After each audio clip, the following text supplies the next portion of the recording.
قدیر بلند شہر سے کیا داڑھی رکھنے سے مردانہ قوت بڑھتی ہے؟ اگر گھر میں خواتین کا سر کھلا رہتا ہے تو کیا لعنت ہوتی ہے؟ عورت کے لیے نامحرم کے سامنے سر ڈھانپنا لازم ہے، محرم کے سامنے لازم نہیں۔ تو اگر خواتین گھر میں سر کھلا رہتا ہے تو یہ جائز ہے، بشرطے کہ وہاں کوئی نامحرم مرد نہ ہو۔ لیکن بہرحال افضل یہی ہے، حیا کے زیادہ قریب ہے یہ بات کہ سر پہ چادر رہے۔ جتنا حیا ہوگی شریعت اس کو اتنا زیادہ پسند کرے۔ جن گھروں میں حیا کا ماحول ہوتا ہے اللہ تعالیٰ ان گھروں سے محبت کرتے ہیں۔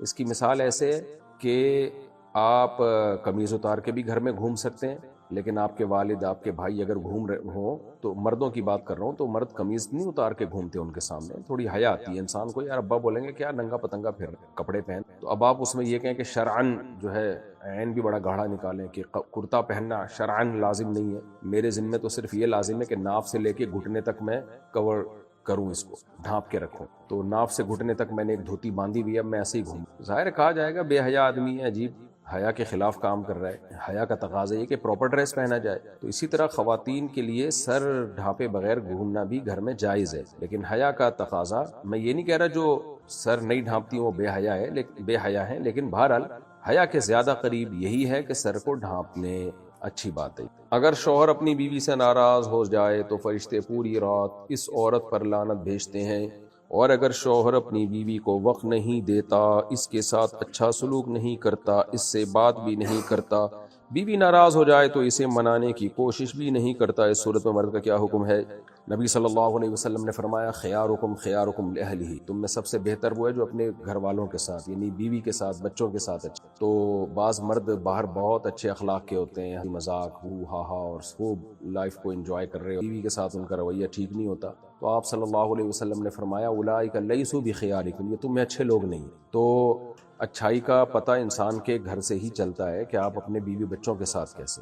اور نبی صلی اللہ علیہ وسلم نے حجۃ الوداع کے موقع پر خطبہ دیا، استوصوا بالنساء خیرا۔ حجۃ الوداع کے موقع پر جو آپ نے احکام دیے نا، بہت امپورٹنٹ احکام تھے، کیونکہ آپ کو معلوم تھا کہ اب میری زندگی کا آخری وقت شروع ہو چکا ہے اور اتنا کراؤڈ بھی اب دوبارہ اکٹھا نہیں ہوگا، تو اس لیے آپ صلی اللہ علیہ وسلم نے اس وقت بہت شاندار جاندار خطبہ دیا اور انسانیت کے حقوق بیان کی۔ اس میں آپ نے خواتین کے بارے میں خاص وصیت کی، اور وصیت کے لفظ استعمال کیے۔ وصیت کہتے ہیں بہت اہم حکم کو، دنیا سے جاتے ہوئے جب کوئی کسی کو آرڈر دے رہا ہوتا ہے نا، اس کو وصیت کہا جاتا ہے۔ تو آپ نے فرمایا خواتین کے ساتھ یعنی گھر والوں کے ساتھ، جو اس میں ظاہر ہے وہ عورتیں داخل ہیں جو آپ کے گھر میں آپ کے محرم ہیں، تو کہ ان سے اچھا سلوک کرو، اس بارے میں میری وصیت کو قبول کرو۔ تو یہ بری بات ہے اگر شوہر جو ہے گھر میں بیوی کو وقت نہیں دیتا اور بدسلوکی کرتا ہے اس کے ساتھ۔ فرقان انڈیا سے تعویذ باندھنا کیسا ہے؟ اگر تعویذ کا مضمون یعنی تعویذ کے اندر جو مضمون ہے وہ ناجائز نہیں ہے، توحید پر مشتمل ہے، یا اللہ مدد لکھا ہوا ہے، بسم اللہ الرحمن الرحیم، یا قرآن کی کوئی آیت یا کوئی حدیث،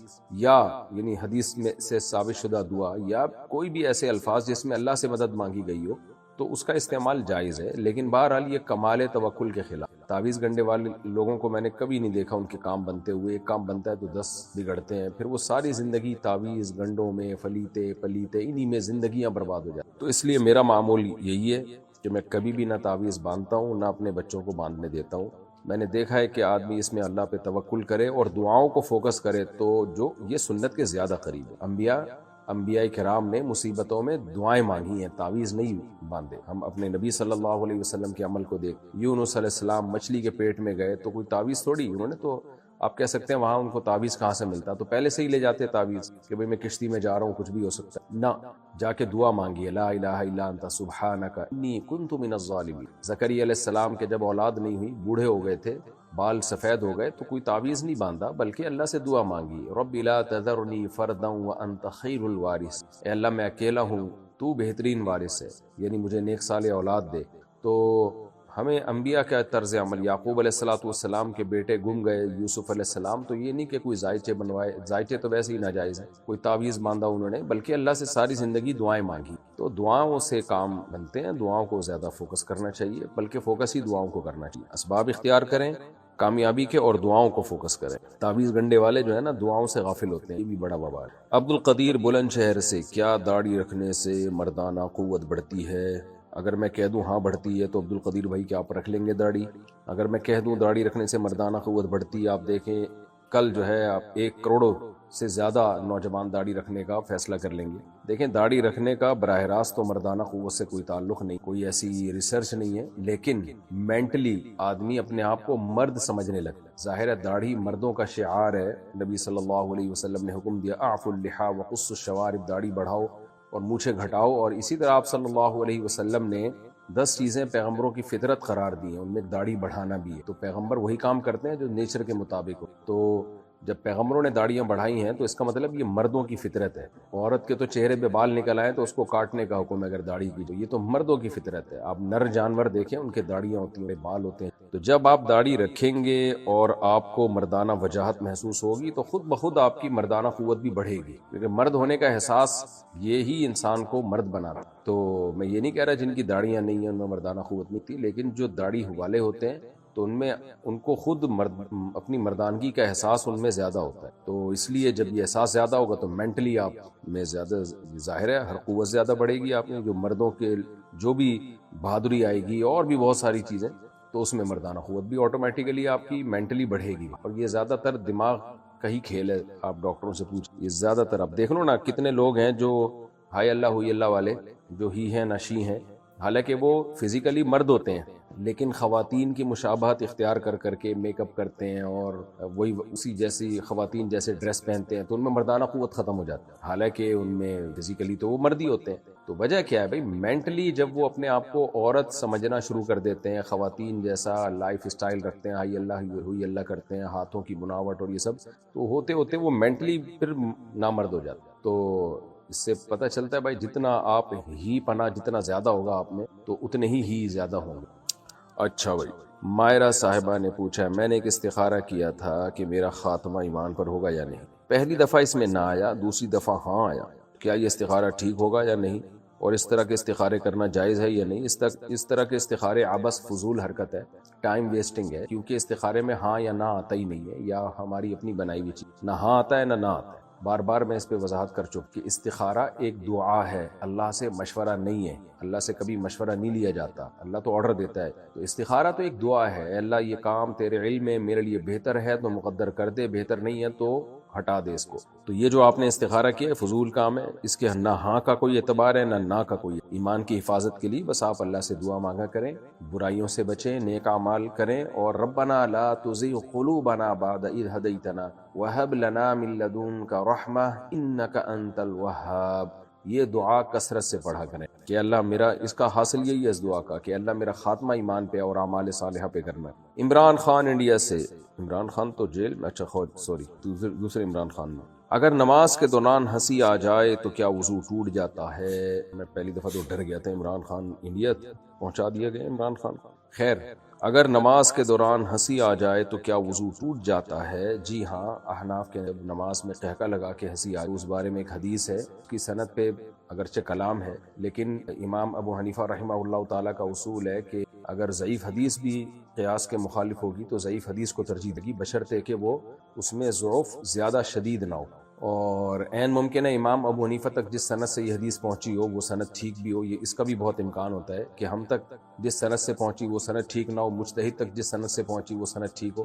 بہرحال امام ابو حنیفہ اور صاحبین کے نزدیک، اور فتویٰ بھی فقہ حنفی میں اسی پر ہے کہ اگر آپ نماز کے دوران کھلکھلا کے ہنس پڑتے ہیں تو آپ کا وضو ٹوٹ جاتا ہے، اور اس کے لیے وہ حدیث ہے جس میں ایک صحابی کو ہنسی آئی تھی تو آپ سے ان کو وضو بھی لوٹانے کا حکم دیا تھا نماز کے ساتھ ساتھ۔ سہیب صاحب کراچی سے، ارحم نام رکھنا کیسا ہے؟ ٹھیک ہے جا۔ صابر علی انڈیا سے، میرے والد نے کہا ہے کہ میرے مرنے کے بعد اپنے انکل کو میری قبر پہ مٹی ڈالنے دینا، تو کیا مجھے ان کو مٹی ڈالنے دینے سے منع کرنا ہوگا؟